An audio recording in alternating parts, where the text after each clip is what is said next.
Van Vihar is unique and it is the only national park which is situated amidst the city, at the center of the city. We have the CM house next to us, and we have the important market, new market, very nearby.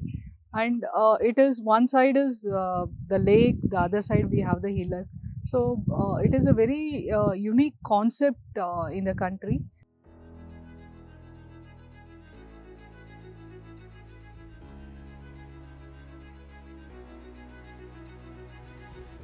40 years of conservation has led to a dramatic change in the vegetation of the Van Vihar.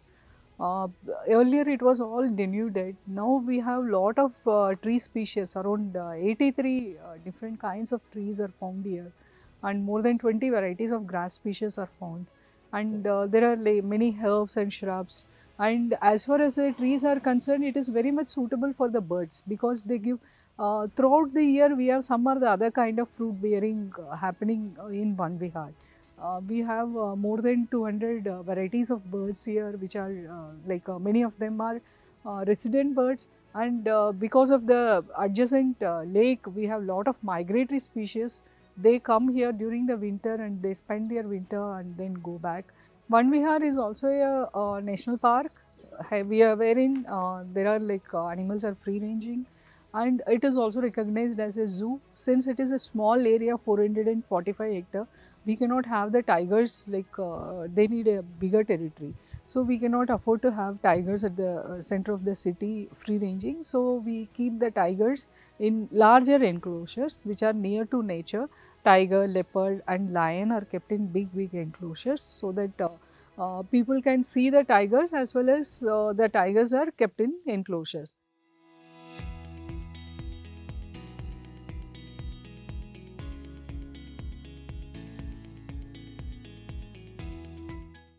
Van Vihar is also it is the rescue center, recognized as a rescue center for the Central India by CZA. Wherever earlier when the CZA was established, all the circuses wherein animals were kept, they were all rescued and were kept in various zoos. For Central India, it was Van Vihar. So we have the rescue center wherein the animals were brought from the circus which was kept here, and now we have the animals which are captured from wild, being a man-eater or having permanent damage sort of thing, which makes them not suitable to live in the forest. Such type of animals are brought and kept here. Even if the animal is terminally ill, we try to treat them. Like last year we had a story of we rescued a tiger from Betul. It was severely damaged. It was caught in between two trees and its rectum had come out. And we rescued that tiger and put the rectum inside and put the stitches and all. And that animals, the young animals, if they are they are capable of being going back to the wild, that kind of animals we keep them in our indoor with minimum human intervention. Only one person will be going for treatment as well as for giving them the feed. Otherwise there is no human intervention. They are kept in a closed environment, and they are treated for 3-4 months. And if the animal is fit, then they are sent to the wild. And even in the wild also we have a pre-release enclosures. In Satpura National Park, in Khana National Park, we have a pre-release enclosures. Those are huge enclosures with some herbivores free ranging, so that the tiger can feed upon them, like hunt and feed upon them. Chiku is the first tiger which had come to Van Vihar National Park. Actually, when this park was declared in 1983 as a national park, that time diseased and injured animals, or the animals which were strayed from their mother, they were brought here. Initially, leopards were brought here, and herbivores were brought here, rescued, and they had been rehabilitated here. And this Chiku was the first tiger. It was like strayed from his mother, and it came a very small tiger. It came here and it survived, and people taken care of it. And it was raised as a baby, as you say. Adoption of any animal, it creates a kind of ownership, as well as it creates awareness about conservation of that particular species. That is the idea, basic idea about it. Although we charge very less, we if you take the yearly maintenance of a single tiger, it comes around 6 to 8 lakhs. But we charge only 2 lakh rupees. With that 2 lakh rupees, we give the ownership for that particular person that you have given you are taking care of that animal for a whole year. So that particular person, if he gives 2 lakh rupees, his name will be displayed in front of that tiger, and he will be given 40 number of free entries inside the national park, and he can celebrate his birthday or the animal's birthday with that animal. So those are the things which are there. And the scheme is there, and at present we have around there are four people who have adopted 4 tigers. All our 4 tigers, which are kept under for the visitors exhibit, is all adopted now. We have leopards as well for the adoption. We have lions for the adoption, and people can take up anything for adoption. Even they can take a small snake for their adoption, or a crocodile, gadial. They can adopt anything which are kept in the exhibit area, in the zoo area, not in the rescue area. Van Vihar is a model for both in situ as well as ex situ conservation. In situ conservation, we are taking care of it very well. And as far as ex situ conservation and education purposes, we have to upgrade ourselves. We are people come here and see Van Vihar. ठीक है, nature सब चीज़ तो ठीक है, but they also want to see the wild animals. Once they see, then only they will be educated, and then only they will understand, and they will be able to relate them in the wild, and they will be able to conserve them. So it is very important to have ex situ conservation centers as well. We have Madhya Pradesh has done very good on in situ conservation, but ex situ conservation we are lagging behind compared to other states.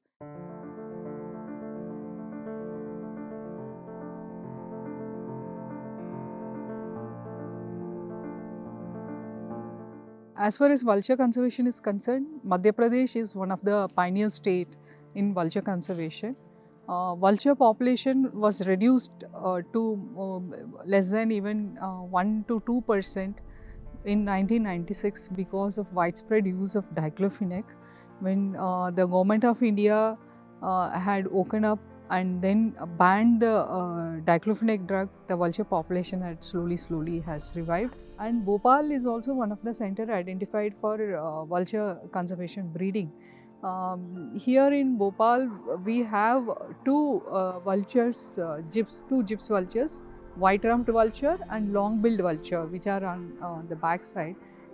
We breed them in our vulture conservation breeding center, and it is almost 5 years now the vulture center is operating. From this year onwards, we will be starting to release them into the wild. So the purpose of establishment of these vulture breeding center is to breed enough number of vulture and then release them back into the wild, so that the wild population is recouped with the help of these vulture breeding centers, and we have more number of vultures in the environment. Vulture is very important in the ecosystem because they are the scavengers. Cleaning of any environment is very important. If there is no scavenger, if there is no safai karmi in our ecosystem, we can imagine how filthy it would be, and there will be spread of many diseases also. Vultures do all the cleaning works in the environment. They eat the dead animals, dead carcasses.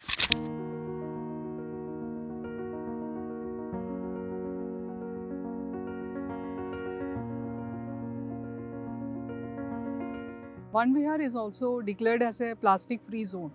Although it was declared earlier itself, the people were bringing plastic, and they were putting it in our dustbin and throwing it here and there, which had resulted in lot of damage to our wild animals, and also creating lot of filth in and around Van Vihar.